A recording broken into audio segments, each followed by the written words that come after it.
All right. Good morning, good afternoon, good evening, and good night, everybody. It is I, once again, Raging Mandrill, discussing yet another chapter of Bryan Burroughs' book, Days of Rage. We are discussing chapter 6 today. And, of course, I have with me, once again, the wondrous and amazing, the one and only Yizz the Eunuch. How you doing, Yizz? Well, well, thank you very much, my friend. Glad to be back for more of this incredibly interesting book. Yes, indeed. So, without further ado, I think we should probably get right into it. Sounds good to me. Yes. So this chapter is chapter 6, named "Responsible Terrorism," like mostly peaceful, fiery but mostly peaceful rioting. Yeah, Um, and it's covering mostly peaceful terrorist bombings. yeah, right, right. Um, and it's covering the period from June 1970 to October 1970. So this is a period of about 3 or 4 months here.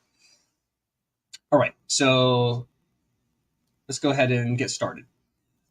On Friday, June 5th, 1970, 4 days before the attack on NYPD headquarters, President Nixon summoned J. Edgar Hoover and CIA Director Richard Helms to the Oval Office, along with the chiefs of the National Security Agency and the Defense Intelligence Agency. Nixon was furious. Everywhere he looked, the anti-war movement seemed to be turning increasingly violent. The deaths at Kent State were still fresh in the air. Weathermen had now declared war. Its first attacks were promised any day. This had gone far beyond the townhouse and random bombings. The president lectured Hoover and the others that revolutionary terrorism now represented the single greatest threat against American society. He demanded that the four agencies assemble a concerted, overarching intelligence plan to defeat its spread. Now, of course, this response by an executive power towards a revisionist insurgent group or group of dissidents is something that everybody in our circles would be familiar with, especially when you hear the executive declaring on national television media outlets that white supremacy is the greatest threat to the United States. Yeah. So this is a familiar response, right? So the system really is starting to kick into gear here. At the FBI, Hoover's number two man, Bill Sullivan, already had such a plan well in hand. The following Monday, June 8th, he convened the first of 5 meetings intended to tear down the walls between the FBI, the CIA, and their brethren, lift all restrictions on domestic intelligence gathering, and clear the way for all 4 agencies to institute every dirty trick in the FBI's old playbook: illegal break-ins, unilateral wiretapping, the opening of mail, even inserting informants into undergraduate classrooms. Right? Why is this important? Because you understand that the universities are the problem, and so you want to see these things and cut them off before they become a problem. Yeah. Right? You want. What is that noise? Is that a bird in the background? I'm hearing On a my whistle. end, Yeah, I don't hear anything. I don't think that's me. Oh, there is a very upset dog shrilly barking across the yard. I'm very surprised that my microphone's picking that up. Let me make sure that this thing is recognizing my proper microphone. Yeah, it doesn't even sound like a dog. It sounds like a bird whistling or something. Yeah, it's the. Give me a second. Okay. No, it's on my correct microphone. I'm surprised that it's picking that up because it's outside the house. That's weird. I can barely hear it over here. Yeah, I find that microphones are oddly sensitive. They will pick up things strangely, and then other times you'll have problems. But anyway, I guess I'll just have to roll with it, or I'll mute you for a second. Let me mute myself because that dog will probably shut up soon. Yeah. Okay. Well, we'll move on. Right. So undergraduate classrooms. They called it the Huston Plan, after Tom Charles Huston, the 29-year-old Nixon aide who championed it alongside Sullivan. When Huston relayed the plan to Nixon on July 14th, the president said he approved. There was just one problem. J. Edgar Hoover was dead set against the Huston Plan. The old man had grown increasingly cautious in his last years, fearful his legacy would be tarnished if the rampant illegalities he had ordered over the years burst into view.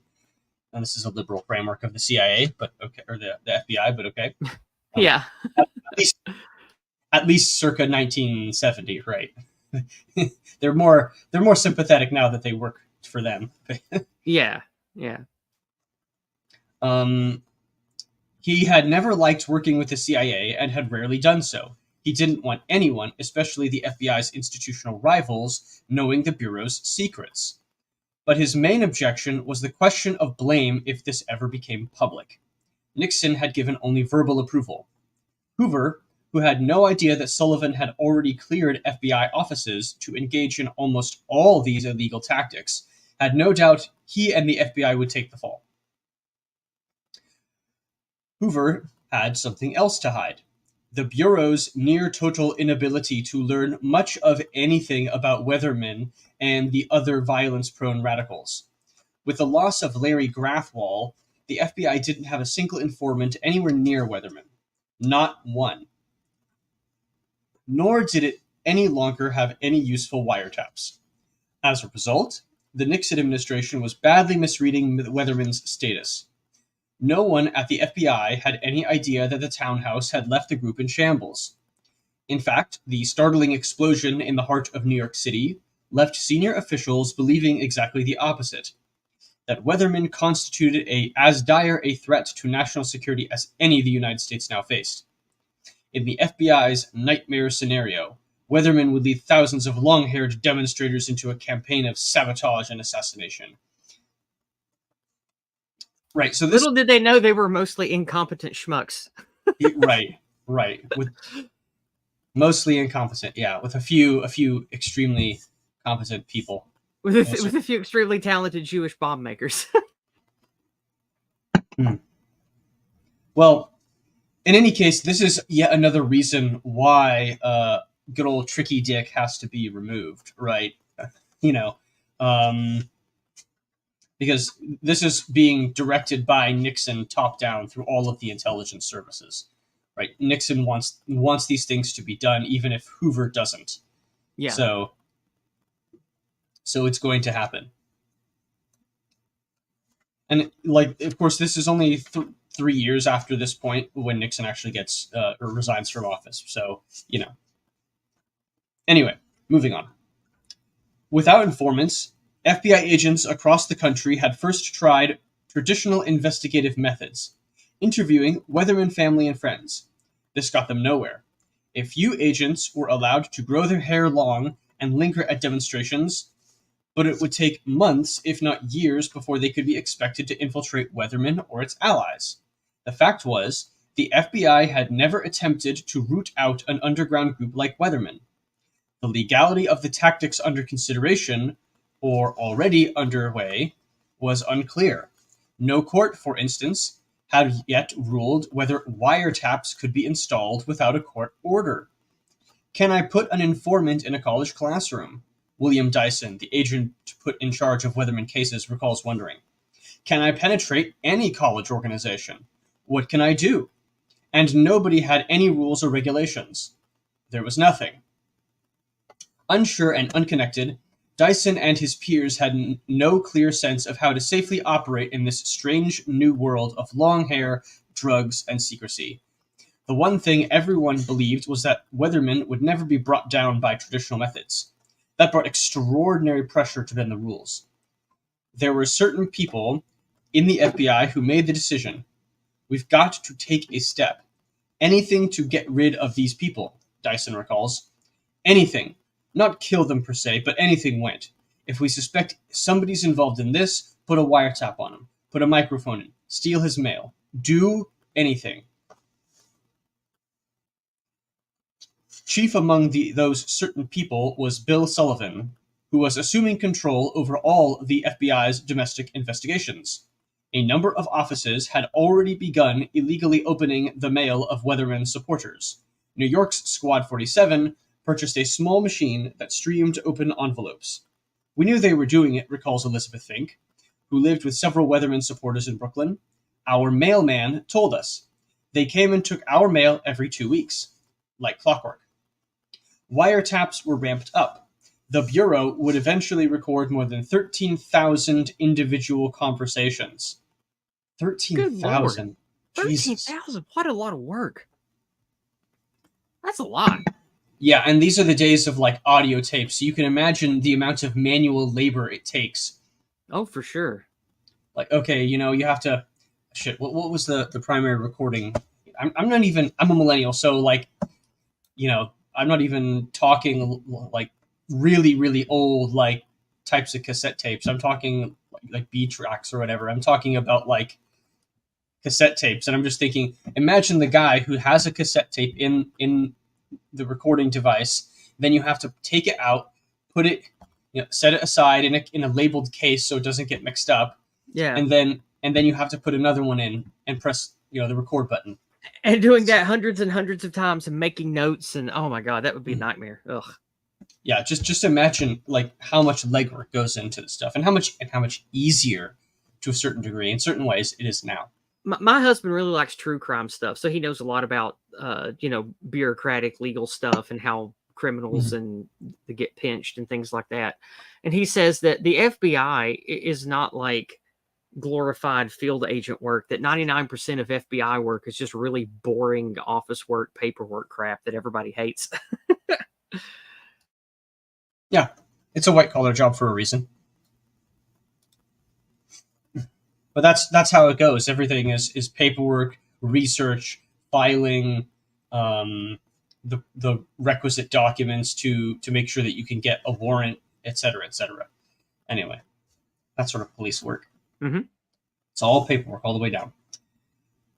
Let's see. Yes. Sullivan had already sent word down the chain of command that black bag jobs were to be resumed, without Hoover's knowledge. These illegal burglaries, typically designed to place listening devices in the homes of Weatherman sympathizers, would eventually center on known supporters such as Bernadine Dorn's sister Jennifer. The most zealous of the FBI's burglars belonged to Squad 47. All its break-ins fit the same pattern. One of its alumni, Donald Strickland, today an attorney in Hartford, Connecticut, says that when an agent sought approval for a break-in, he wrote a memo to Squad 47's supervisor, an avuncular Irishman named John Kearney, asking for an intensive investigation. Kearney, in turn, would clear the job with a senior administrator at FBI headquarters, often the Bureau's number 3 man, Mark Felt, best known to history as the reporter Bob Woodward's infamous deep throat source. It's interesting how these people get around. Yeah.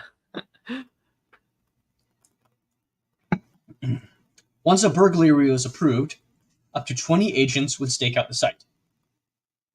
In New York, most of the bag jobs took place in apartment buildings. There was generally no need for an actual break-in. A building superintendent would almost always hand over a key. Half the agents would wait for the target to leave and follow him or her, reporting back to supervisors if the subject was returning. The other agents would then enter the apartment. Once inside, they would silently fan out, guns drawn, to make sure no one was there. We'd give them 10 to 15 minutes to get out of the neighborhood, then we'd go, Strickland recalls. You never knew who might have stayed inside. It could have been Bill Ayers or Bernadine Dorn themselves. So that was pretty hairy. Once the coast was clear, each agent had a specific duty. One or two would bag and remove the trash. Others would insert tiny microphones into the overhead lights, taking special care to bug the bedroom, where we knew all the skullduggery talk took place, Strickland says. Another agent would be assigned to make copies of any address books and personal correspondence. The squad had a special camera built into a briefcase, and 2 agents were assigned to photograph the apartment. In most cases, the FBI burglars were able to finish their tasks in 30 minutes or less. I mean, this is the days before smartphones, before you have, you know, high definition cameras and that sort of thing. So, of course, like, you're going to build a camera into something innocuous. This is just straight up Cold War era bullshit, basically. Yeah. It's It's kind of fun looking back and thinking about that a more simple time where not everything was digital and Bluetooth and connected and social media and instantaneous communication around the world. It really was an entirely different game when it came to communications and espionage back then. Oh yeah, the fieldcraft, it just in and of itself is fascinating to look at, having everything Mhm. be analog. Still, such tactics made many agents uncomfortable, few more so than William Dyson. We were going to end up with FBI agents arrested, he remembers thinking at the time. Not because what they did was wrong, but because everybody knew what was right and wrong. J. Edgar Hoover sensed this as well. After Nixon approved the Huston Plan, Hoover demanded an audience with the president. In view of the crisis of terrorism, Nixon told him, he found the plan justified and reasonable. But Hoover would have none of it. Nixon, fearing a scandal if Hoover resigned in protest, relented. The Huston Plan was dead. But as his own men continued pursuing these tactics behind Hoover's back, the FBI remained the leading edge of the illegal campaign against anti-war radicals. The Bureau was, in effect, going it alone, and in the end, it would pay the price. I mean, we've seen this before, of course. Yeah. Yeah. Like, this is... Although now it does seem that whatever agencies are doing things, there's not this break in the elites. They're actually, at least in terms of intelligence and espionage and that sort of thing, and counterinsurgency, like all of this stuff that the powers that be do now are they're totally being done with the full sanction of the state. There's not like a break between the FBI and between the president on this issue.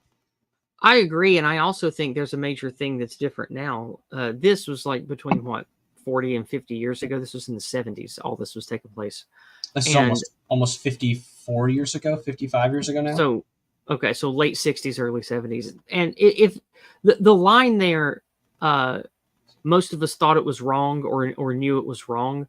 I don't even think that applies anymore. I think that we've had such decay and deracination that I don't even know if the people that do these kinds of things anymore even have the same concept of right or wrong, or even have a compass towards what is right and wrong. I don't even know if that's true anymore. Most of these bureaucratic agents today. Yeah, I don't know either. Anyway, moving on.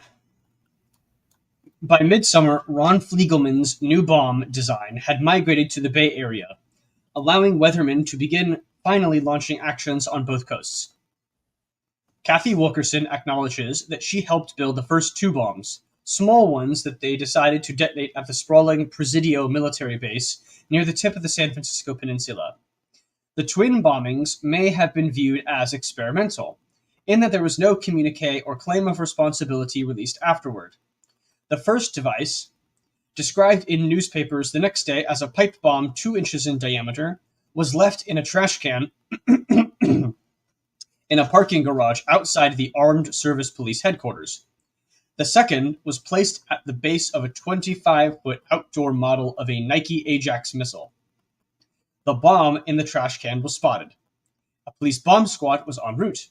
In fact, when it went off just before 1 a.m. on Sunday, July 6th, blowing a hole in an adjacent cinder block wall and scattering debris across a military policeman's desk. The second bomb went off without a hitch, destroying the missile model. No one was hurt. A brief communique, Weatherman's Third, was issued later that day, but in Detroit, where 2 days earlier Dorn, Ayers, and 11 other weathermen had been indicted for conspiracy to commit terrorism. So they've already, I mean, I assume this is an indictment in absentia. Rich in the groovy jargon the group had begun using in an effort to reach the counterculture, the communique was timed to coincide with the 11th anniversary of the Cuban Revolution.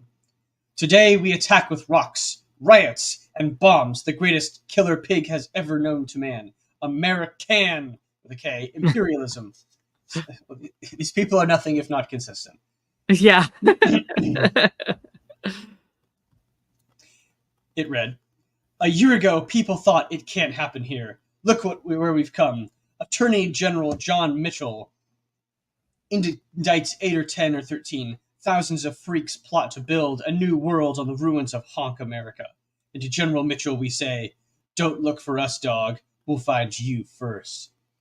I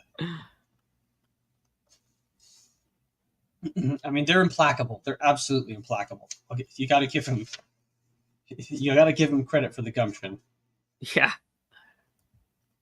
Weatherman's bombing tactics were still in their infancy, but in coming months, the group would establish routines that varied little over time. Planning was typically done at a safe house, while the bombs themselves were built in a hotel room booked for the occasion, the better to safeguard the rest of the organization should something go wrong. Components were bought off the shelf, the wiring and Westclox clocks purchased at a Radio Shack. Fingerprints were wiped clean. A unique glimpse of a Weatherman bombing is offered in an unpublished manuscript written by a young radical named Marvin Doyle, who worked closely with the leadership beginning in 1971. And he notes in the footnotes here, Marvin Doyle is a pseudonym. The author now works for a Washington area think tank where no one knows his history as a 1970s era radical. Oh, really? Well, how about that? In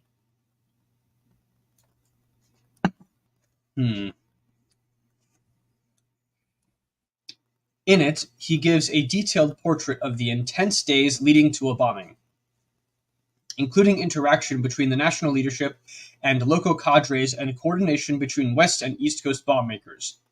The action Doyle describes was actually a double bombing in August 1971 at 2 offices of the California Department of Corrections. Dorn, he writes, placed great emphasis on the need for local cadres to physically build the bomb and write the communique. For technical guidance, though, Ron Fliegelman was flown in from New York. Doyle describes Fliegelman as roly-poly, with a big black beard, wire-rimmed glasses, and a Santa Claus twinkle in his eye that inspired confidence.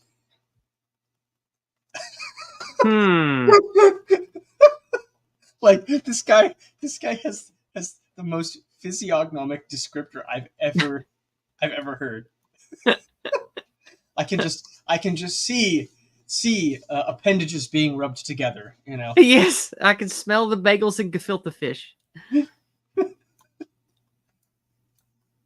Oh man.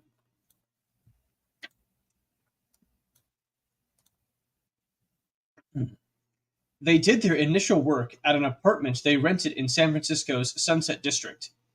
We sat down together in the apartment with Paul Bradley in attendance, going over Fliegelman's sketches of the model circuit, with its safety light and a second safety circuit, or shunt, that connected the odd poles of the switch. The next day, we brought out the hardware and constructed a trial timing device together, soldering a circuit, connecting batteries, safety light, shunt, switch, blasting cap, and pocket watch with the minute hand removed. One wire was soldered to a screw driven into the face of the watch, and the other end of the circuit was a wire soldered to the hour hand. When the hand reached the screw, the circuit was closed. At twilight, we drove down to the south end of Ocean Beach, planted a cap in the sand, and armed the device. Once the circuit was activated and the safety light stayed off, we flipped the switch that opened the circuit, connecting the battery, clock and cap, and stood back a few feet.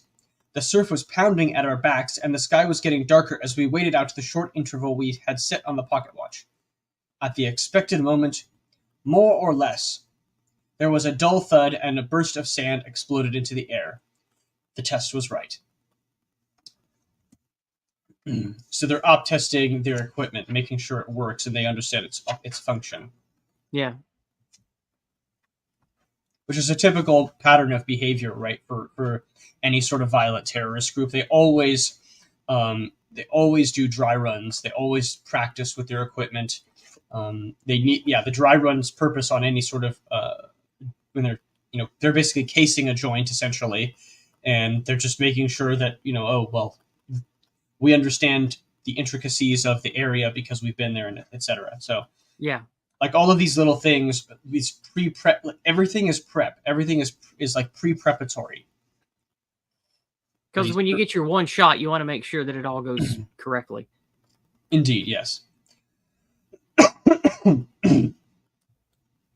Afterward, Jeff Jones took Doyle to inspect the dynamite they would use, kept in a rented garage in an industrial area. They closely inspected the paper wrapping, looking for beads of sweat that might indicate that the explosives had begun deteriorating. There were none. 2 days before the action, the bombing team began moving into a hotel room, this one on Lombard Street, to finish its preparations. They assembled their disguises, mostly wigs and fake mustaches, along with the wiring, 2 alarm clocks, and 10 sticks of dynamite. Arrivals and departures from the motel were tightly rationed. We didn't want it to look like a dope dealer had set up shop. The electrical equipment was brought in first. Fliegelman and I started working on the wiring that first night. Remove the minute hand from the pocket watch and drive a small screw into the face of the dial, soldering it fast. That way, you can set the detonation 11 hours or so ahead, with a timing circuit that closes when the hour hand touches the screw. One wire is attached to the screw, another connected to the hour hand, and these wires lead back around to each other in a loop that also includes a 9-volt battery, the blasting cap, the safety switch, and the safety light. The all-important warning that goes on if by accident the timing circuit shorts out. Okay, so they're explaining their bomb construction here. As much as possible, Fliegelman had me solder the connections after several extensive practice sessions and under his close supervision. We had the thing pretty well built and were testing the connections by mid-morning Friday when one of the boys from LA delivered the shoebox full of TNT. Dorn was in and out, keeping the East Coast informed and nailing down arrangements for afterwards, when quite a few people would want to be out of town. On the day of the action, parts of the bomb itself were slid into a shoebox. Fliegelman cut a small hole in one end, through which the safety switch and the light would be visible. Doyle had been chosen to carry the bomb to the target in a Pan Am flight bag. The final task was packing the detonating circuit into the sticks of dynamite. Fliegelman and I did this together.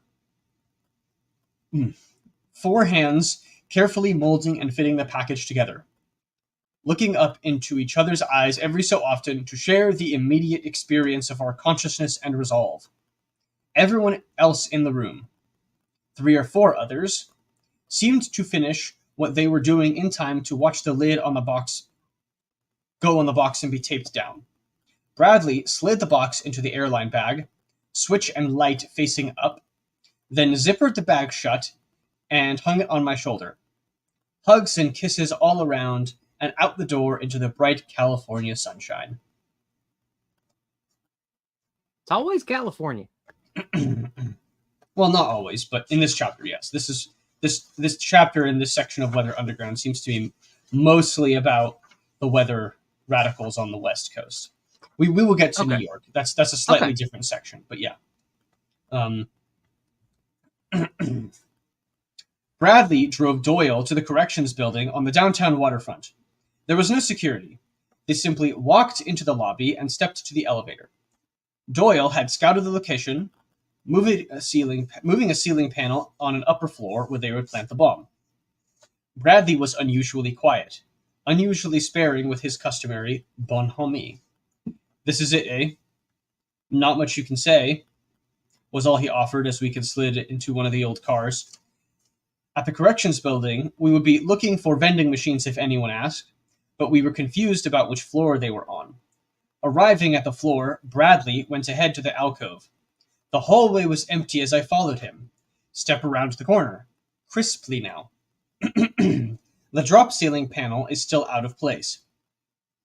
I step into the corner and squat under the hole, bracing myself against the wall. Bradley steps up on my shoulders as we practiced, and I stand. He sticks his head in the hole and takes a quick look around, spots the place he wants to put the package, then beckons me to hand it up. Unzip the bag, flip the switch that arms the bomb. Oh my god, I didn't even look at the light. A subliminal flash. We could all be dead. Buried instantaneously by some bluff feral nerve. Alive. Let's do this and stay alive. Up the parcel goes. My hands to his, into the hole. Squat again. Step down. Turn. One last moment of serious vulnerability, stepping back out into the main hall. All clear. Nobody there. Nobody looking. Split up. Leave in opposite directions. Don't walk too fast. It's 2:30, 9.5 hours to go. We did it. In keeping with the leadership's insistence that local cadres do as much work as possible, Doyle himself called in the warning to police from a payphone that night.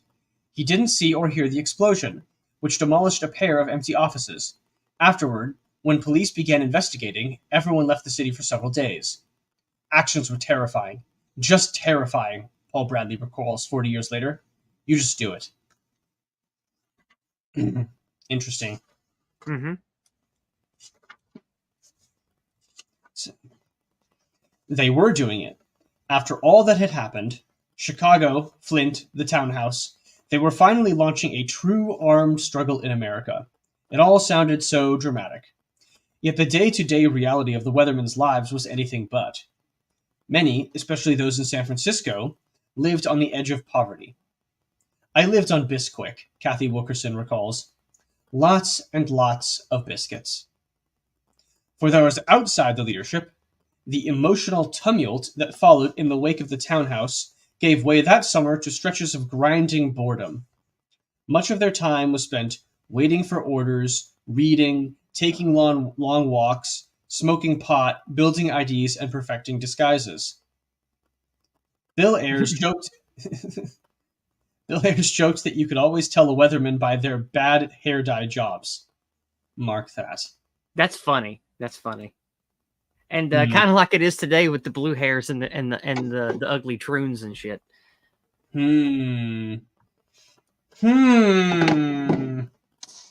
Indeed. Between actions, for instance, the New Yorkers struggled to define their roles as revolutionaries. Should their work be limited to bombings? When money ran low, and it was always low, would true revolutionaries meekly wait for another donation from a radical lawyer or a family member? Or simply take what they needed? In the apartment in Cobble Hill, they debated whether to rob a bank, as other radical groups would do in the years to come. The thinking was, we were revolutionaries. This is what revolutionaries do, Fliegelman says. In Uruguay, the Tupamaros robbed banks. I mean, we were declaring war on the country. So whatever you have to do, you do. Fliegelman. In the end, after a considerable debate, Fliegelman says they decided to stage a robbery. But not a bank. The logistics seemed far too daunting. Instead, once they must finally muster the courage to rob something, Fliegelman says with a sigh, it was a steakhouse. They're bombing steakhouses. Oh my god.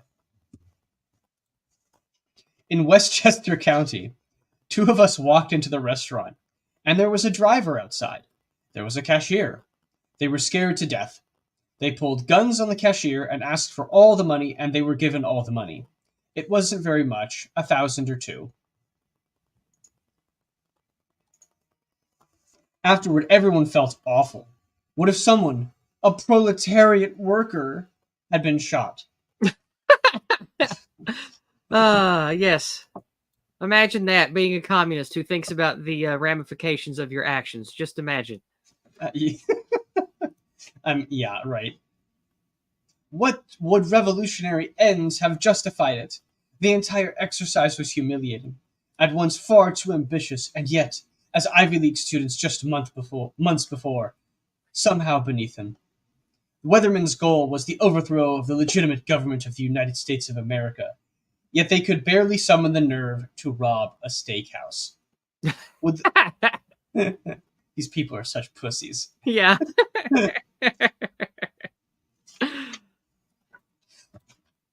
Would the vaunted Tupamaros have robbed a steakhouse? I think we felt, this is just too hard for us, says Fliegelman. This is not what we are. You're walking into a restaurant with a loaded gun. Are we willing to actually shoot someone? I guess we weren't. We're not thugs. We don't rob people. Our feelings had to do with the middle class white people we really were. Shut the fuck up. Oh my Ugh, god. Ah, this horrible. Just horrible. fellow white syndrome strikes again. Yeah, for real. And to be honest, I don't think that's true for Fliegelman. With when he's talking about how oh we couldn't do it because we were middle class people. Like that's true for all of these other middle class bourgeois, shall we say, white radicals who are involved with this. But I don't think that's true for Fliegelman. I don't. Yeah. And the reason why I say that is because he's the linchpin of the entire bombing operation. He's the bomb maker, right? So he's the primary bomb maker. Kathy Wilkerson is the secondary one, but yeah, press X to doubt. Yeah.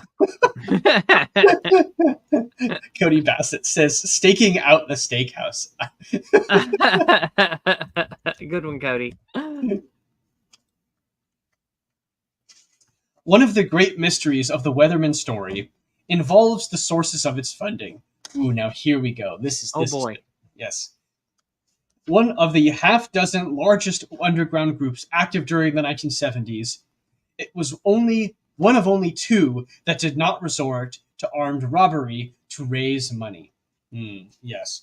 Many have assumed that because a number of prominent weathermen were children of wealthy families, Bill Ayers and Kathy Wilkerson are often cited, they lived off donations from family and friends.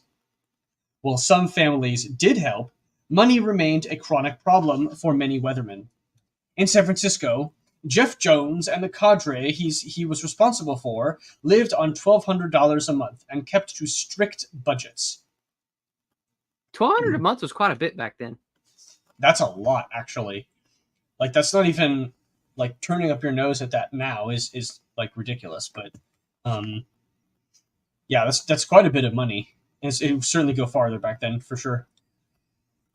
At various times, the FBI launched probes into travelers' checks and credit card scams it suspected the organization was using for money, but nothing ever came of them. In fact, the single largest source of funding appears to have been donations from movement sympathizers. Most gave willingly. Others, it appeared, had to be persuaded. I remember this one guy they targeted in Brooklyn. A rich guy, Fred something.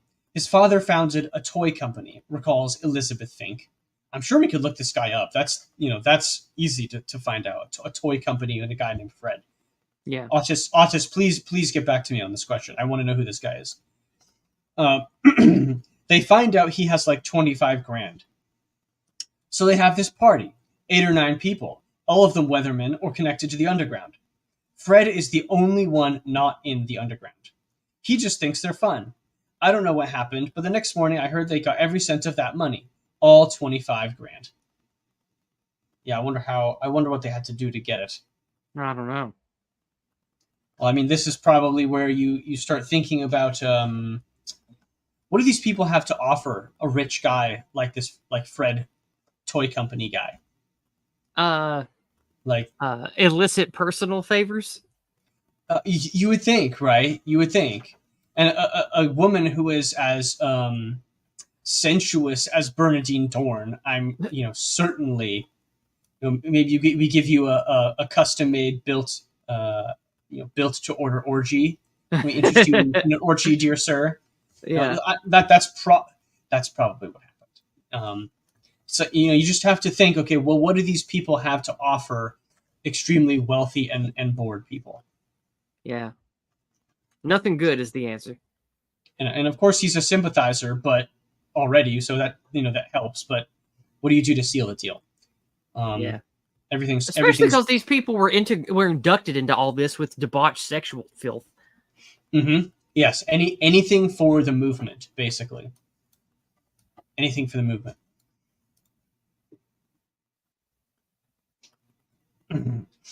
And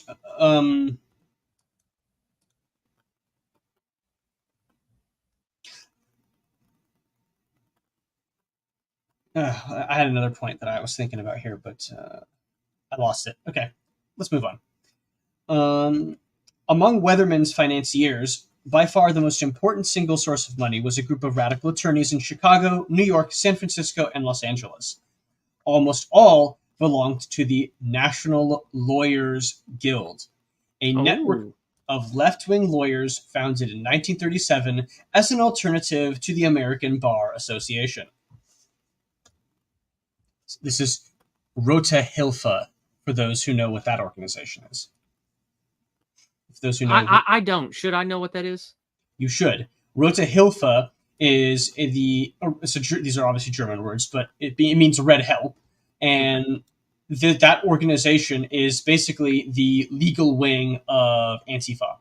Okay. And what they do basically is they don't like necessarily get people out of prison, but they do certain things that when a radical gets in trouble with the law, they either get his sentence reduced somehow, or get better treatment, or find a way for him to pay basic bills in exchange for other stuff, and that's basically what they do. They're a legal help organization to lessen the sting of legal consequences for direct action, basically.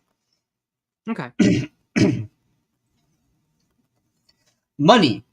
It was the lawyers, all of it, says Ron Fliegelman, a sentiment echoed by several other Weather alumni. Of course it was the lawyers. I mean, I feel like lawyers is like a euphemism for something. I wonder what it could be a euphemism for. Yeah. Of the dozen or so attorneys mentioned as key supporters, only a handful will admit helping out. One is Dennis Cunningham, then a Chicago attorney who represented Black Panthers. I gave them money, sure, and I raised even more, he says. Without the lawyers, I'm telling you, they couldn't have survived. They couldn't have survived without this help. Yeah. Oh, yes, I remembered my original point here. So you got to understand, with any sort of terrorist or organization, there are differing levels of support. The guys who are doing the actual violence are, as we know, a very, very small subset, and then there's a broader, larger set which effectively funnels them cash and donations and that sort of thing. And what that really is, when you look at things like COIN or counterinsurgency operations, excuse me, like there's differing tiers of support. You have the hardcore radicals who do the heavy violence and heavy lifting and dirty work. Then you have the I guess mid-tier level supporters who aren't willing to get their hands dirty but have no problem providing funding, who are obviously sympathetic and paid up, if not direct membership, then obviously like involved some way, intellectually, etc. And then you have like the more passive supporters, who are just like, I'll like on Facebook or something, or retweet you, like that kind of stuff. Gotcha. So that is a crucial node and a crucial link in the interface between the passive supporters and the people who are actually willing to get their hands dirty. And basically you have to secure your funding before any sort of like direct action can be taken, at least from the perspective of these groups. You got to understand, honey, we were lawyers, but we were revolutionaries in our hearts. Sorry, I couldn't help but put a Brooklyn accent in that. That's very good. Very good. Says Elizabeth Fink. We didn't have the balls to go underground, you see, but those who did, they were our heroes. You can't believe the Sorry, that's more Boston. my East Coast accents are rolling together. You can't believe the excitement of helping the underground, the romance of it, the intrigue. It was enthralling and addictive. Any of us, Dennis, me, a bunch of us, we would have done anything for these people. Money, strategy, passports, whatever it is we could do. You just did it.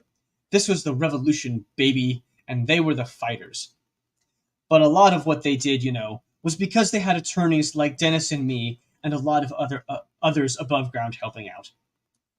By far, the most important attorney in Weatherman's support network was Michael Kennedy, who in 1970 was emerging as one of the Bay Area's most prominent radical lawyers. Born in 1970 and raised in California's San Joaquin Valley, Kennedy had gone to Berkeley, then Hastings Law School, before heading to New York in 1968 to work with a leftist lawyers group, the Emergency Civil Liberties Committee. There he forged a close friendship with several high-profile liberal attorneys, including Kathy Boudin's father, Leonard, and William Kunstler. For those who don't know, Künstler in German means artist. In 1969, Kennedy relocated to San Francisco, where he caused a splash representing infamous pornographers, the Mitchell brothers. How very fascinating! It's like something that I can't quite put my finger on connects all this together on some kind of personal, ethnic, family thread. I wonder what that could be. Yeah, I don't know. It's very strange. It's hard to put your finger on it. Yeah. Yeah. But you can't help but notice. Michael and his wife Eleanor were among Bernardine Dohrn's closest friends in the Bay Area. The two women even went to the gynecologist together. Oh, Jesus. Michael served as a useful conduit to the movement and beyond. Michael Kennedy was the key, recalls Dennis Cunningham, a close friend of Dohrn's, who visited her in San Francisco. I went out there and got in touch with him, and he got in touch with me, and he got in touch with them. Sorry, I got out there and got in touch with him, and he got me in touch with them. Sorry. That's okay. That sentence. Bernardine had a lot of confidence in Michael. He was the most important friend they had. He's got in the footnotes. Michael Kennedy declined to comment for the record. Of course he did. Although he denies any significant role, Michael Kennedy was nevertheless drawn into what would become the strangest political action in Weatherman's history: the prison escape of LSD guru Timothy Leary. A one-time Harvard lecturer who had transformed himself into the nation's preeminent exponent of psychedelic drugs, Leary had drawn a 10-year sentence after an arrest for possession of 2 marijuana cigarettes in Laguna Beach, California. Sent to the California men's colony in San Luis Obispo, he hired Kennedy to handle his appeal. Leary's wife, Rosemary, meanwhile, reached out to the country's largest illegal distributor of LSD, a ragtag bunch of Orange County and Maui-based hippies who called themselves the Brotherhood of Eternal Love. Amazing. Amazing. That's the most hippie name I could possibly imagine. Like that doesn't even sound real. It sounds it's like a joke or like a comedy sketch. Yeah, it's so surreal. It's unbelievable.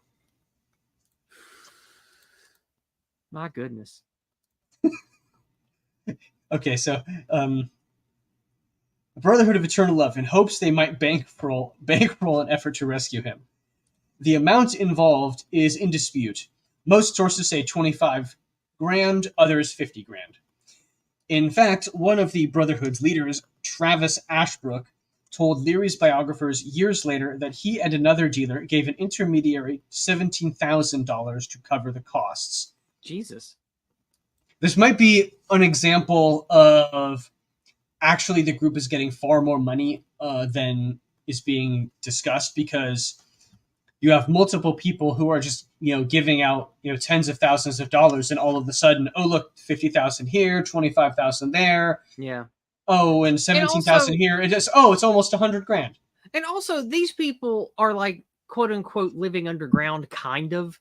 So they're buying everything for cash, day of, short notice. And they also probably are sort of hedonistic, fly by the seat of their pants, don't care about future plans because I might be incarcerated or blown up tomorrow. So they're probably buying drugs and eating out and just blowing money left and right. Well, I don't know if they're eating out, because earlier in the chapter, Kathy Wilkerson, I think, mentioned something like how she was always eating Bisquick. Well, that's true. They don't want to be she's- seen in public. That's true. That's true. Yeah, you're right. You're right about that. So the really, what, like, all of these expenses, right? The ability, because you have to think about this as an army, right? The logistics of an army. Everybody needs to have the money to feed, house, or shelter, clothe themselves, and you need money for munitions at the same time, right? So that means you need guns, you need the ammo for those guns, you need, knives, you need, tools and things so that you can actually work on the bombs for the action. You need the materials of the bombs if you can't steal it, because remember, they found out that they could purchase dynamite over the counter, and everything has to be cash, right?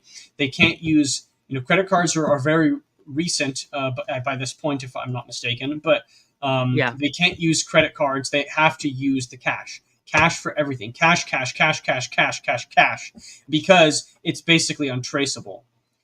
And you wonder why people like Tony Blair want everybody to have digital ID and everybody to go to a central bank digital currency. It's almost like these people know how this game is played. Yep. Yes.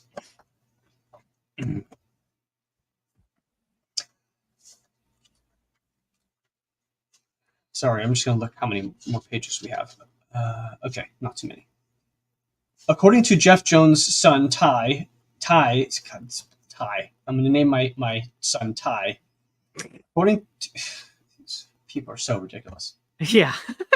I mean, it really does. It makes me think of the Puritans, right? Because or like extremely radical Protestant sects. Yeah. From like the 17th century, because you have really weird names, like people naming their kids cabbage or something, or lettuce, or after some like weird plant, like a weird, like just strange names, just to like give your kid a strange name. Yeah, it's like, this is my daughter, bushel of carrots. Yes, exactly. According to Jeff Jones' son Ty's book, A Radical Line, Jones made the pickup on the Santa Monica Pier. A woman sat on a bench, placing a brown paper bag at her feet. A moment later, Jones wandered up and sat beside her, placing an identical bag filled with clothes next to hers. After a minute, Jones took the woman's bag, rose, and walked off. Inside, he found bundles of $100 bills and several doses of acid to be used as celebration once Leary had been freed.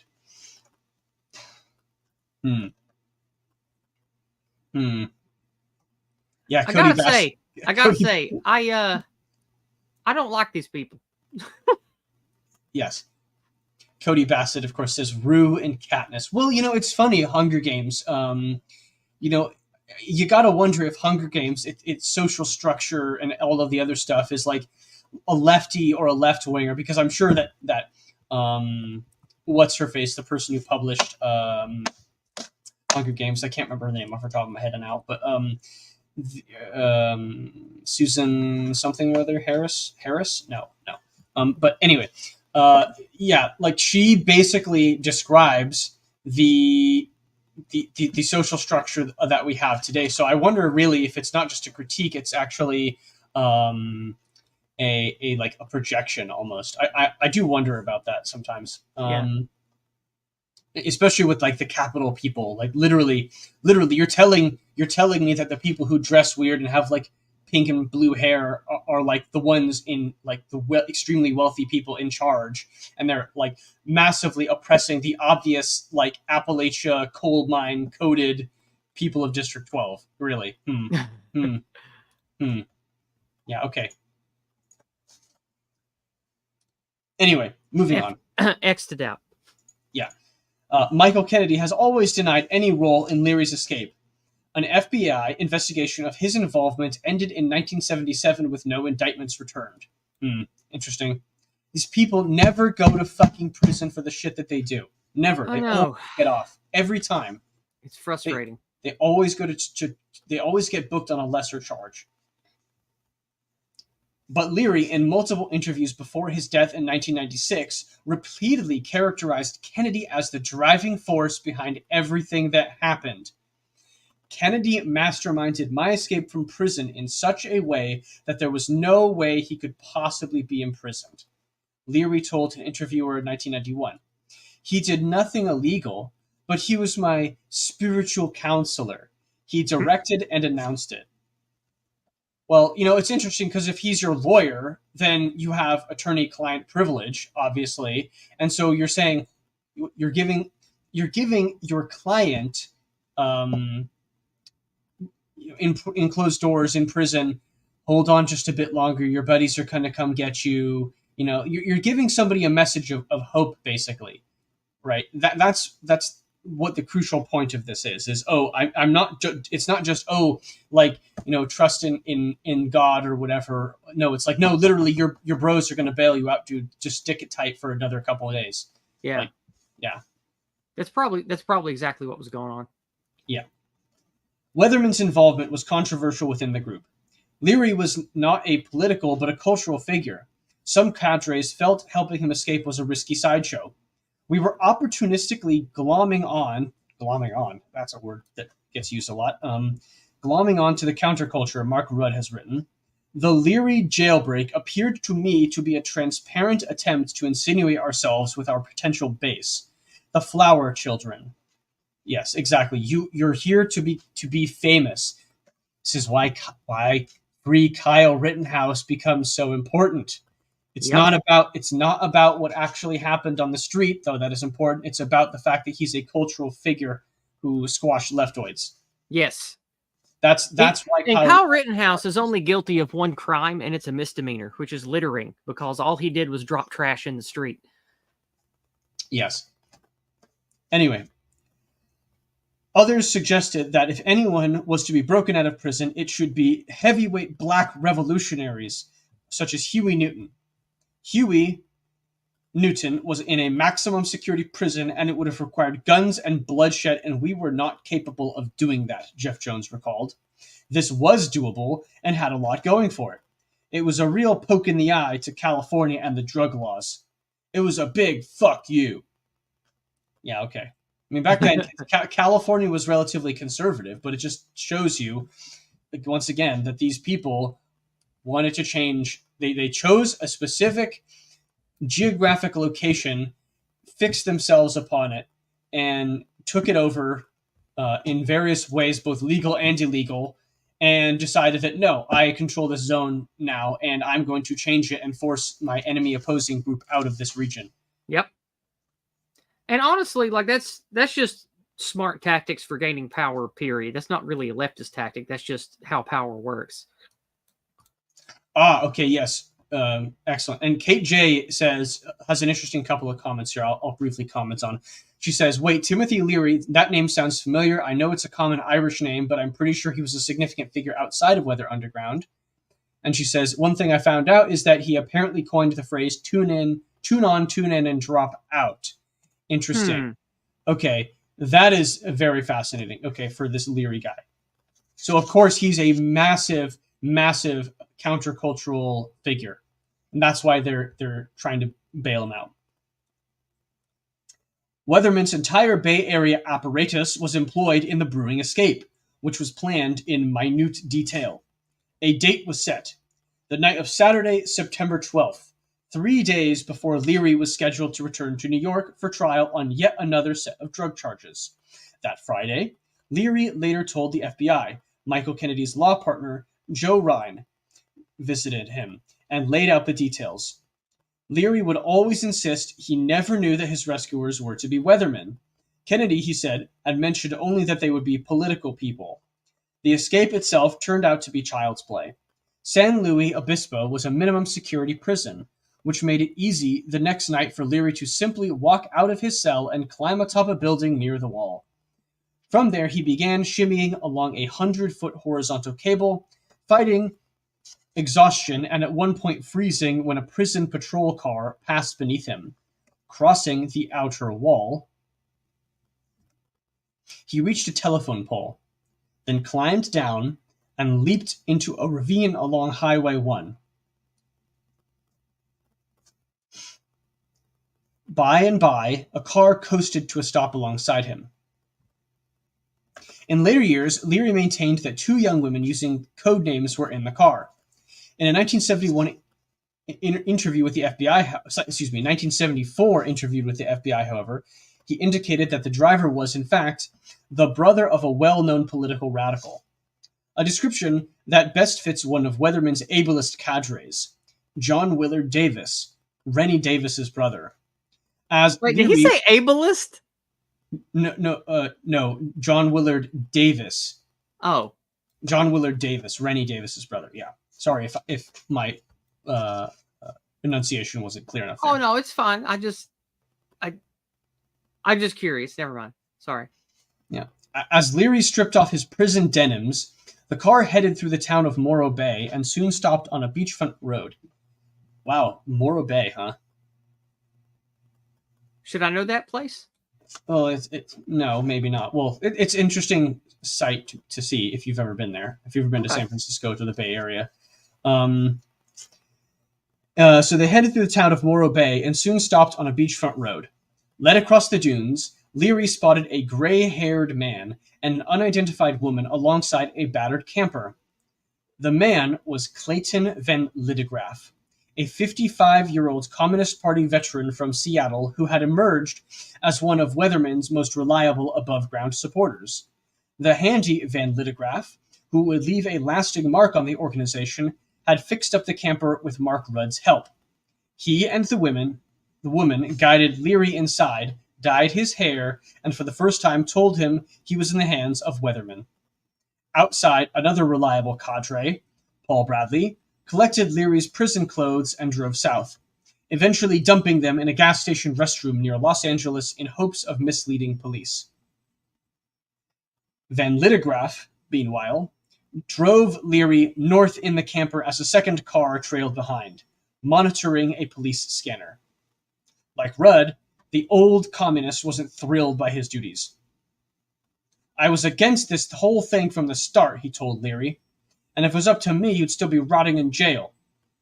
Yeah, it's funny because the communists, the old school ones, like Liddegraff, are much more like anti-countercultural and much more like vitalist. Like this is like the symbolic commonality that they seems to have with the Third Reich, and why horseshoe theory might be said to be partially valid, at least. I'm so sure of course, that there's a little bit of truth to it. Yeah, and of course he's always focused on the workers, and the poor oppressed people. He doesn't care about counterculture stuff as much. Or at least that's what it seems like here. Leary sat in the back, sipping chilled wine. Hey, buddy, welcome.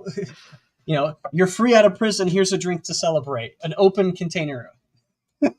Wow. Sipping chilled wine all the way to their destination, a duplex in a North Oakland slum. There was no sign of pursuit. The next day, Van Liddegraff drove Leary north again, heading up Interstate 5 into far northern California, where they pulled into a remote campsite deep in the woods between the towns of Lakehead and Weed. Sorry. The next night, Bernadine Dorn, Bill Ayers, and Jeff Jones arrived to welcome him. Leary was transfixed by Dorn. His description of her would eventually appear in countless articles. "She dressed," he said, "like no one else out in the crowd, with cashmere sweaters and black Capezio flats, possessed of unforgettable sex appeal and the most amazing legs." These people have these people. I know.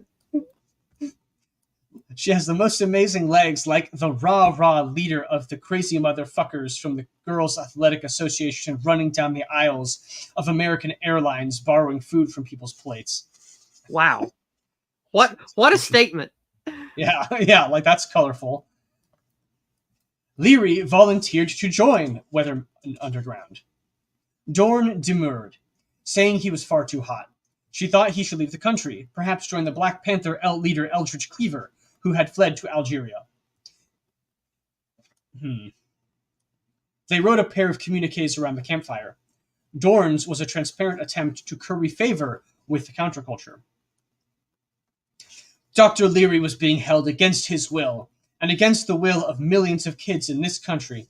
He was a political prisoner, captured for the work he did in helping all of us begin the task of creating a new culture on the barren wasteland that has been imposed on this country by Democrats, Republicans, capitalists, and creeps. LSD and grass, like the herbs and cactus and mushrooms of the American Indians and countless civilizations that have existed on this planet, we will help make a future world where it will be possible to live in peace. Now we are at war. We are outlaws. We are free. It's such drivel. Leary's was predictably florid. He wrote, in part, "There is the day of laughing Krishna and the day of grim Shiva. Brothers and sisters, this is a war for survival. Ask Huey and Angela. They dig it. Ask the wild, free animals. To shoot a genocidal robot policeman in the defense of life is a sacred act. Listen, the hour is late. Total war is upon us. Fight to live or you'll die. Freedom is life. Freedom will live." Wow. Oh my God. Just wow. These people. And I have written in the margins that this is a LARP, right? This is clearly a LARP because they're talking about, oh, this is total war, total war. I'm like, no, total war was 20 years earlier. Yeah. Okay, 25 years before this point. These people are pushing on an open door. Like, you're... God, they annoy me so much. I know. Oh. But it is interesting, right, how all of these people, they all...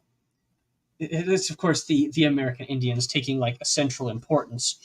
And I think that's, like, these people have, like, a spiritual outlook towards these different groups. And especially, like, you can see, again, the alliance between, like, hard left-wing, like, economic communists who are, like, purely materialistic and atheistic in all ways, and, like, this weird hippie trippy like, you know, Hinduist neo-folk revival, like, hippie bullshit, where it's like, oh, well, we need, like, the sacred man, the sacred, like, oh, and they're using sacred language.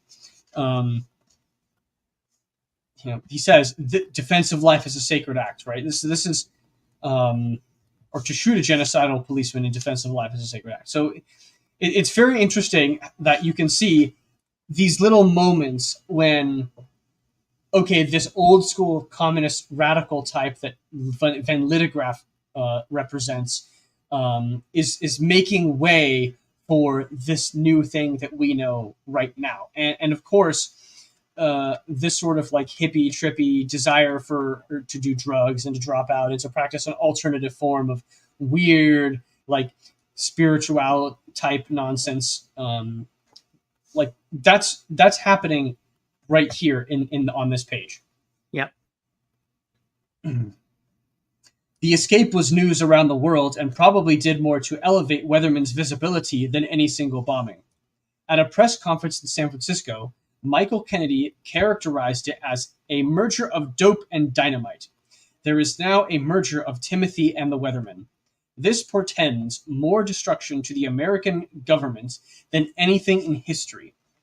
In Washington, a simmering J. Edgar Hoover asked about Leary, sniped, "We'll have him in 10 days. The next morning, the group split up, Dorn and the others promising to see Leary again in 3 days. Once again, Van Lydegraaf drove Leary north in the camper, eventually coming to a stop on a country lane outside the town of Monroe, northeast of Seattle. Of course, it's by Seattle. Of course.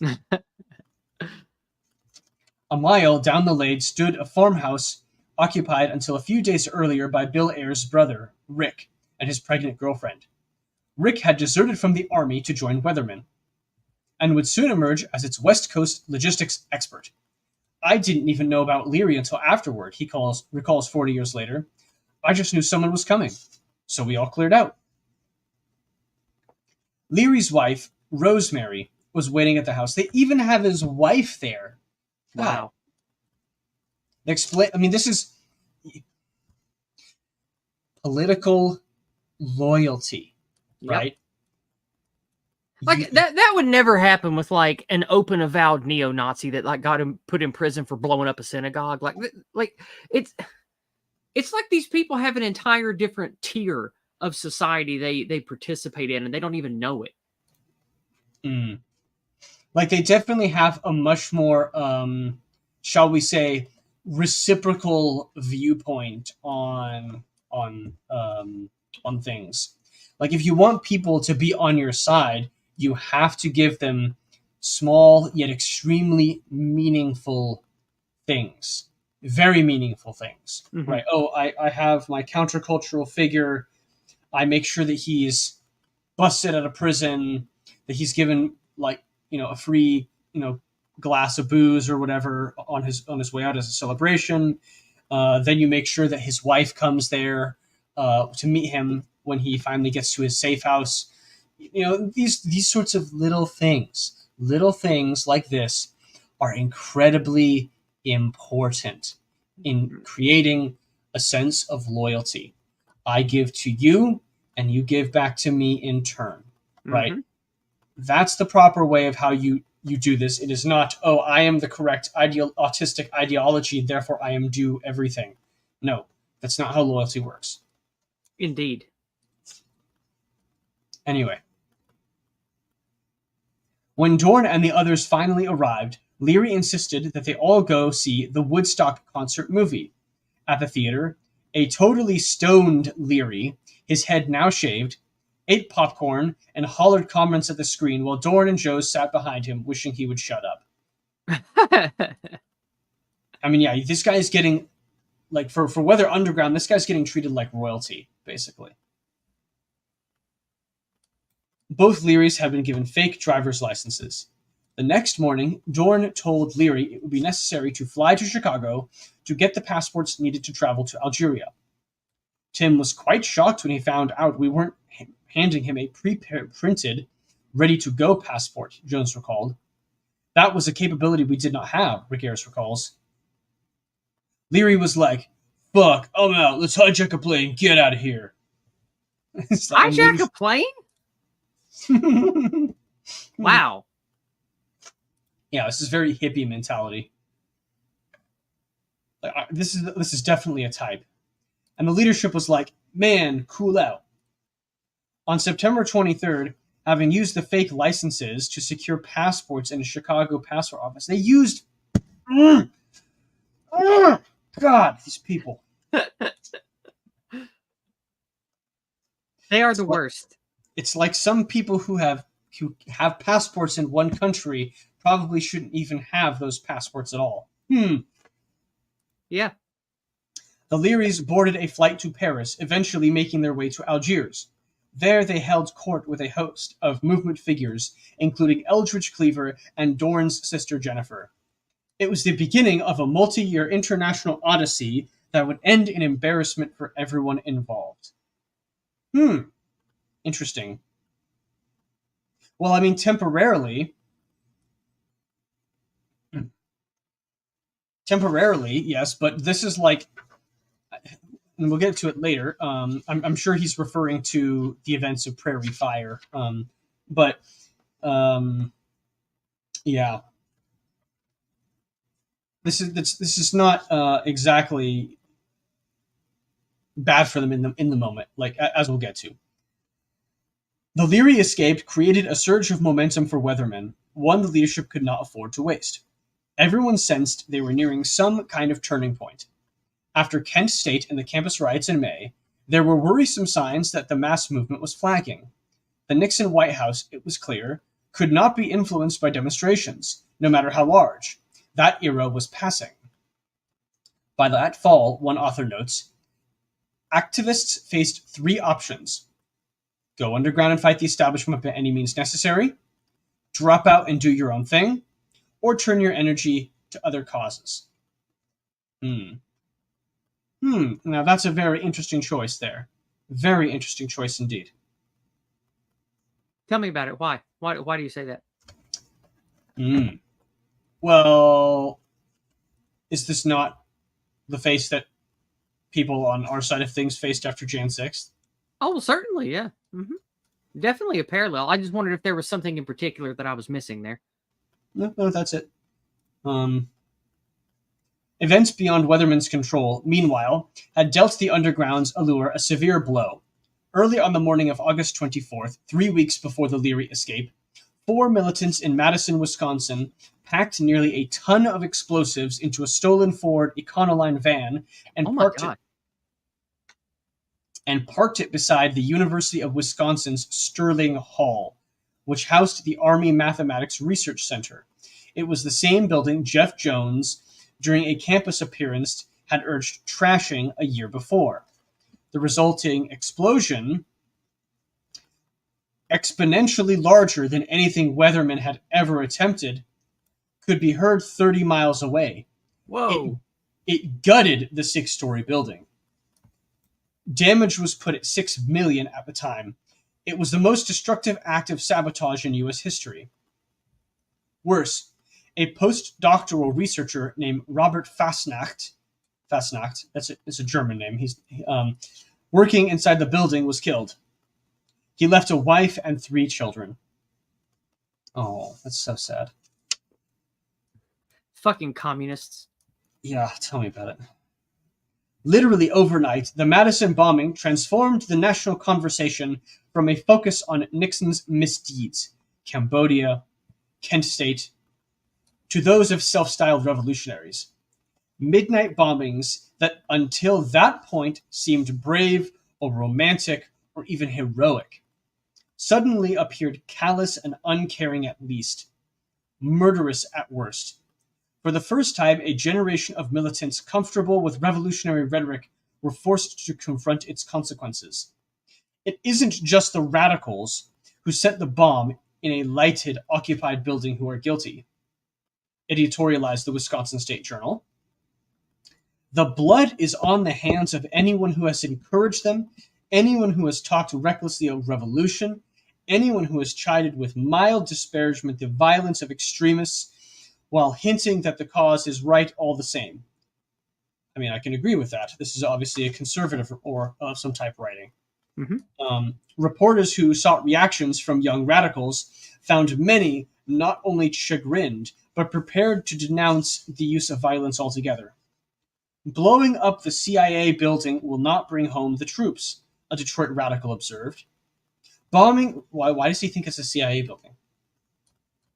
That's interesting.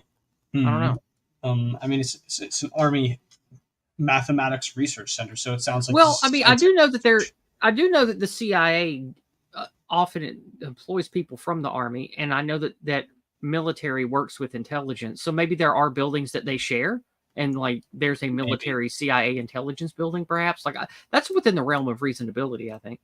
Perhaps. Anyway, but I just thought that was interesting that this random radical observed. Bombings are suicidal and are not bringing any change except more repression. In a widely quoted speech at Kansas State University 3 weeks later, President Nixon cited the Madison bombing in a virulent denunciation of student revolutionaries, the violent and radical few, the rock throwers and the obscenity shouters who would tear America down. Weatherman's leadership was determined to keep the underground option alive. Even before the Leary escape, plans had been laid for an ambitious fall offensive to demonstrate the group's resurgence and reach. In late September, Ron Fliegelman and others traveled from New York to Chicago for the first bombing. That was us, New York, and some above-ground friends, he recalls. Their action was to be a symbol of Weatherman's phoenix-like rise from the ashes of the townhouse. The very same Haymarket police statue they had destroyed a year earlier. The statue had been rebuilt, but on the morning of October 5th, Fliegelman detonated a dynamite bomb that destroyed it once again. Right, so of course, as we mentioned before, for those who aren't aware, this is Haymarket Square in Chicago, which is a famous site of left-wing labor union and working people violence in the 19th century. So they do remember their heroes. They never forget their heroes. Yes, the stat, and of course he has in the footnote here, the statue would eventually be rebuilt yet again, this time inside of protected courtyard. But this is the point, right? It's not in the open. And this is exactly the point which you can see with Shia LaBeouf's famous "He will not divide us" flag, right? Mm-hmm. The point is, I am forcing you to spend additional resources to take this very symbolic piece of art and put it in a place where no one is ever going to see it, where it's not easily accessible to the public, etc., etc. Right? So it's not an open symbol anymore.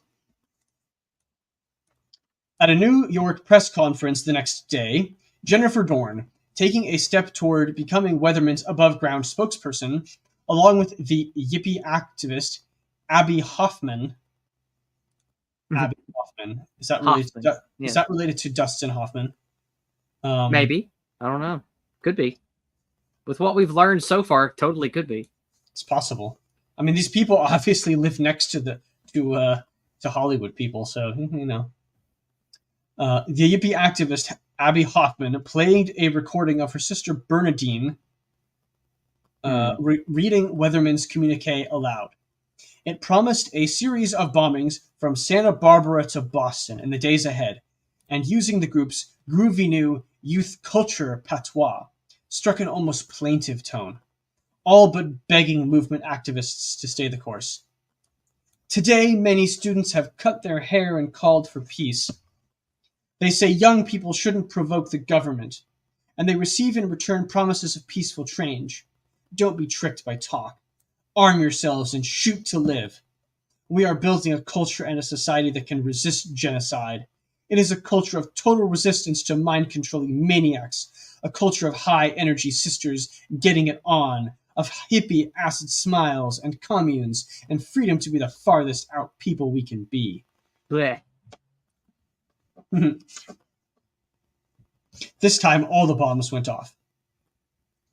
At 1:27 a.m. on October 8th, 2 days after the press conference, the first demolished an empty courtroom in the county courthouse, north of San Francisco. 2 months earlier, police there had killed a 17-year-old black teenager named Jonathan Jackson, who was attempting to free What a name! who was attempting to free 3 San Quentin prisoners at a hearing. Right? Mark this name because he will be important symbolically later, especially with people like Ray-Luc Levasseur. The bombing was carried out by Weatherman working from the Pine Street apartment in San Francisco. Mark Rudd had scouted the site. 19 minutes later, the Seattle underground group Quarter Moon Tribe, which the exiled Howard Mactinger had joined, detonated a bomb in a set of lockers in an ROTC building at the University of Washington. The explosion destroyed a vacant office. 19 minutes later, a group calling itself the Perfect Park Home Garden Society detonated a bomb against a wall of a National Guard armory in Santa Barbara, California. Damage was minimal.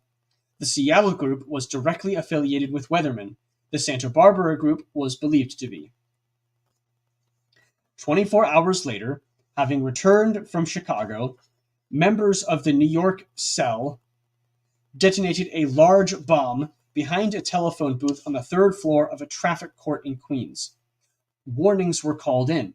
No one was injured. A communique said the explosion was in support of an inmate riot that week at the Queens House of Detention. 4 days later, a 5th and final bomb went off in Cambridge, Massachusetts, at Harvard University's empty Center for International Affairs, Henry Kissinger's alma mater. Interesting. Interesting. Well, I mean, Very. I'm thinking of the Kissinger quote about a certain group. Yeah. Hmm. Would it not for the circumstances of my birth? Yes. Yes. A communique took credit on behalf of Weatherman's Women's Brigade, initially called the Proud Eagle Tribe. The Proud Eagle Tribe. Oh my god.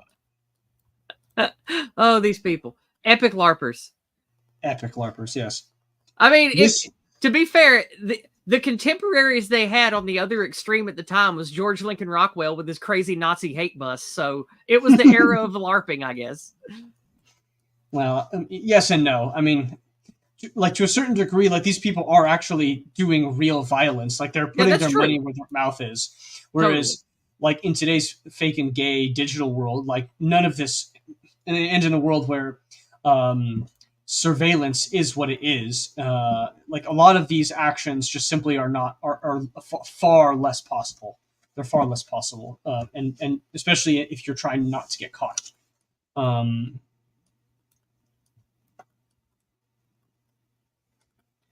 Where was I? Oh yes, the Proud Eagle Tribe. This was believed to be a group of several weather women, including Kathy Boudin and friends. The bombings prompted a blizzard of bomb threats around the country, including dozens phoned into major airports. Sorry.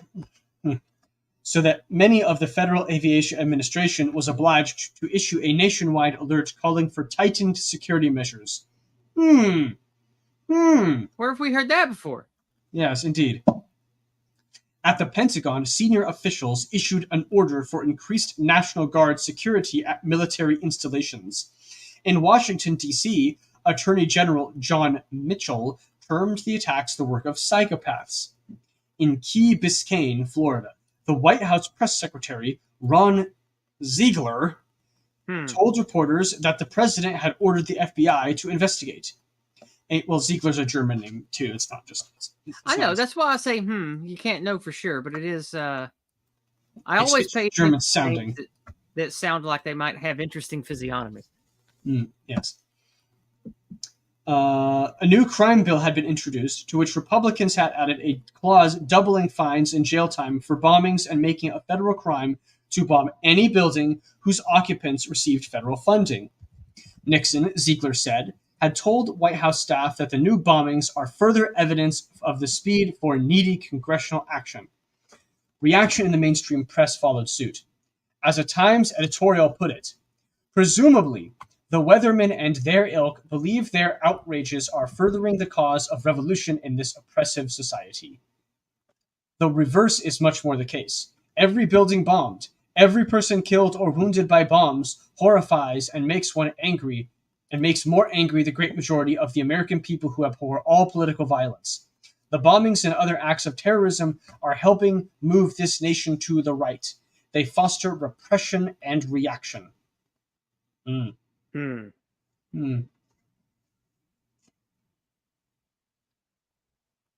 this is the liberal critique of communists, I guess, but it was a valid point. It wasn't just the White House that was cracking down. In state legislatures, public dismay at radical bombings had triggered a rush to pass new restrictions on the sale and storage of dynamite. A Senate investigation revealed that thefts of dynamite from quarries and construction sites have risen from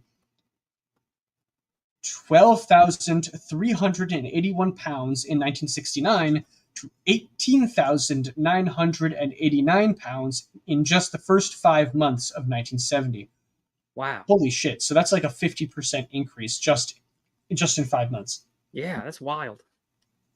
I mean, I forget what the exact number, but like 1970 is like the banner year for bombings. Like there were thousands of bombings during this period. So yeah, it makes sense. Yet, as Ron Fliegelman has shown, dynamite could be purchased far more easily than stolen. In Michigan, a pair of UPI reporters walked into a hardware store and, without showing identification or signing any paperwork, were able to buy 12 sticks of dynamite for just $3. When the two reporters walked into a pharmacy next door, they were forced to prove they were 21 and sign a logbook before being allowed to buy a 2-ounce bottle of cough syrup containing codeine. Are you fucking kidding me? I mean, this is just the problem of the law, and oh well, this is an incredibly restrictive substance, but of course dynamite isn't. Anyway, I'm sure the powers that be would love to use the same argument on gun ownership. But anyway. Oh, I'm sure. I am sure. At the beginning of 1970, some 23 states had little or no dynamite regulation. By that fall, perhaps unsurprisingly, almost all had passed or were considering new restrictions on dynamite sales. Not that it mattered to Weatherman. By one alumnus's estimate, the group already had enough dynamite under lock and key to allow it to bomb a new building every month for the next 30 years. Oh, God. And with that, that is the end of chapter 6. Man. That was more interesting than I thought it might be. This is a really interesting book. I'm glad you decided to cover this. Oh, yes. The moment I read it, I couldn't put it down when I started reading it. And I knew that this was going to be very rapidly a must-read in our circles for many, many, many reasons. It's also just entertaining. Indeed. Like I hate to say it, but true crime is like the preferred genre of suburban women. So, yes. This is like our version of that, talking about communist terrorists. Right. Well, I mean, it's pretty much the same thing, right? There's a mystique to violence, of course. So yeah. Anyway, well, thank you for coming on, Yizz. It's been a pleasure once again. I don't know exactly when I'm going to be able to do this series again. Probably it might be a little bit, maybe even as long as a couple months. But we will continue this series absolutely because it is a must-read, and the insights just keep getting better even from here. So thanks everyone for showing up. Thanks everyone who's watching live and later. We very much appreciate it. So, Yizz, go ahead and give your shillings, please. Sure. You can find me at Yizz the Eunuch on YouTube, Odyssey, and Rumble, as well as over on Twitter and all the usual social media sites. I have 2 streams that I do every week, Monday and Thursday evening, 6 p.m. Eastern Time. Empire of Lies on Thursday is mine and Newsfist's sort of deep dive analysis about this strange empire of psyops and lies we live under. And Monday night is my fun stream where I have on good friends like my friend Raging Mandrill here to just look at memes and laugh about stuff and have passingly serious conversations about 5 current news items. It's a good time. Come check it out. And of course, thank you to Raging Mandrill to inviting me for this. This is a lot of fun. And I look forward to seeing you at the OGC meetup soon. Yes. Actually, I should mention that briefly before we leave. There are still tickets. The OGC has an event that is planned in several weeks, 3 weeks to be exact, and we would like people to show up there. Actually, and there are still tickets. You can buy tickets for it. It's we will send you the location after you purchase. It is very top secret. But it is very good. We have very many high-profile people who would be there, including people like noted conservative and libertarian luminary Jeff Deist. We have obviously a lot of people in the OGC. And Aaron McIntyre, whose book Total State just came out, he'll be there. Yes, indeed, he will be there. So if you wish to question him on his book or I'm sure he would have no problem signing a copy of it if you have already purchased one. So yes, the rooms are still available at this event. Please sign up if that interests you. And thanks very much again.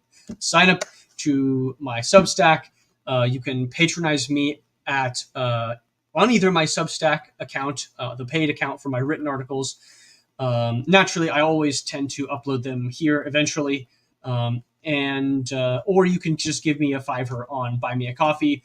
That's also very appreciated as well because I have a coffee addiction. I like espresso. So anyway, thanks very much, friends. Have a wonderful day. Bye-bye. Bye-bye.